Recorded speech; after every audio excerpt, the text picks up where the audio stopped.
আসসালামু আলাইকুম আমার প্রিয় বন্ধুরা, আশা করি তোমরা সবাই ভালো আছো আর আমিও ভালো আছি। আর প্রতিদিনের মতো আজকেও আমার বন্ধুদের সাথে মজাদার একটা রেসিপি শেয়ার করতে চলে আসলাম।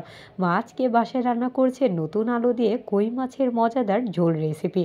আর এই শীতের সময় নতুন আলু দিয়ে যে কোনো রেসিপি খাওয়ার মজাই আলাদা। আর মা এখানে কই মাছ দিয়ে রান্না করার জন্য কই মাছগুলো মরিচ, হলুদ, লবণ আর রসুন বাটা দিয়ে ভালো করে মেখে মাছগুলো মুচমুচে করে ভেজে নিয়েছে আর সাথে সব কিছু একসাথে রেডি করে নিয়েছে।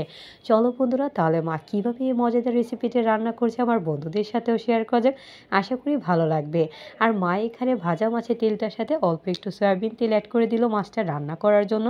আর এখন সাথে অল্প একটু পেঁয়াজ কুচি দিয়ে দিচ্ছে, কারণ এরকম ঝোল রান্নাটাতে একটু বেশি পেঁয়াজ দিলে ঝোলটা হ্যাভি হয়ে যায় আর খেতে ভালোও লাগে না। একটু পাতলা হলে শীতের সময় খেতে দারুণ লাগে। আর পেঁয়াজটা একটু লাল হয়ে আসতে মা এখন মরিচ, হলুদের গুঁড়ো অ্যাড করে দিল আর সাথে অল্প একটু পানি দিয়ে দিচ্ছে মশলাটা ভালো মতো কষানোর জন্য। এখন মা নেড়েচেড়ে ভালো করে মশলাটা কষিয়ে নিচ্ছে। আর সাথে এখন মা দিয়ে দিচ্ছে পরিমাণ মতো লবণ, দিয়ে আবারও ভালো করে নাড়াচাড়া করে নিচ্ছে।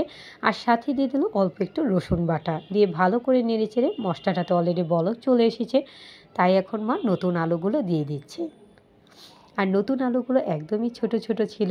আর যেহেতু নতুন আলুগুলো এখন মাত্র নতুন এসেছে বাজারে, আর এখন মা অল্প একটু জিরা বাটা দিয়ে দিচ্ছে। এতে দারুণ একটা ফ্লেভার আসবে রান্নাটাতে আর খেতে জাস্ট অসাধারণ লাগবে। আর এখন কষানো মশলাটাতে মা আগে থেকে বেশি করে কেটে রাখা কাঁচামরিচগুলো দিয়ে দিচ্ছে। এতে কাঁচামরিচের ঝাল ঝাল স্বাদটা দারুণভাবে মাছের রেসিপিটাতে চলে আসবে আর খেতে দারুণ লাগবে।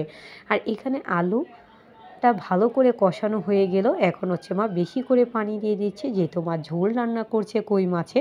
আর এতটাও বেশি পানি দিচ্ছে না, যেহেতু পাতলা ঝোল রান্না করবে। আর এখন মা দিয়ে দিচ্ছে এই শীতের নতুন দেশি টমেটো, এটা দিয়ে এরকম ঝোল রান্না খেতে আরও বেশি দুর্দান্ত লাগে। আর এখন মা দেশি টমেটো দিয়ে হালকা হালকা একটু নাড়াচাড়া করে নিল। আর কিছুক্ষণের জন্য এখন মা ঢেকে রাখছে, এতে সুন্দর মতো টমেটোগুলো গলে যাবে।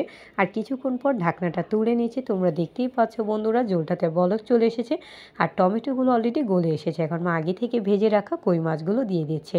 তোমরা চাইলে কিন্তু বন্ধুরা যে কোনো মাছ দিয়ে এই মজাদার নতুন আলু দিয়ে রান্না করতে পারো, খেতে কিন্তু সত্যি অসাধারণ লাগে। আর এখন যেহেতু মাছের রেসিপি, তাই মা উপর থেকে একটু ধনিয়া পাতা দিয়ে দিচ্ছে। এতে ধনিয়া পাতা ফ্লেভারটা দারুণভাবে রান্নাটাতে চলে আসবে আর খেতে জাস্ট অসাধারণ লাগবে। আশা করি আমার বন্ধুদের কাছে আমার মায়ের হাতে এই শীতের সবজি নতুন আলু দিয়ে কই মাছের রেসিপিটা ভালো লেগেছে। তোমরা কিন্তু অবশ্যই বাসায় ট্রাই করবে আর লাইক কমেন্ট শেয়ার করতে ভুলবে না। যারা যারা আমাকে সাপোর্ট করেছে অসংখ্য ধন্যবাদ। যারা এখনও সাপোর্ট করেনি, সাপোর্ট করে ফেলো আমার নিত্য নতুন ভিডিও দেখার জন্য। Thanks for watching my video. আল্লাহ হাফেজ।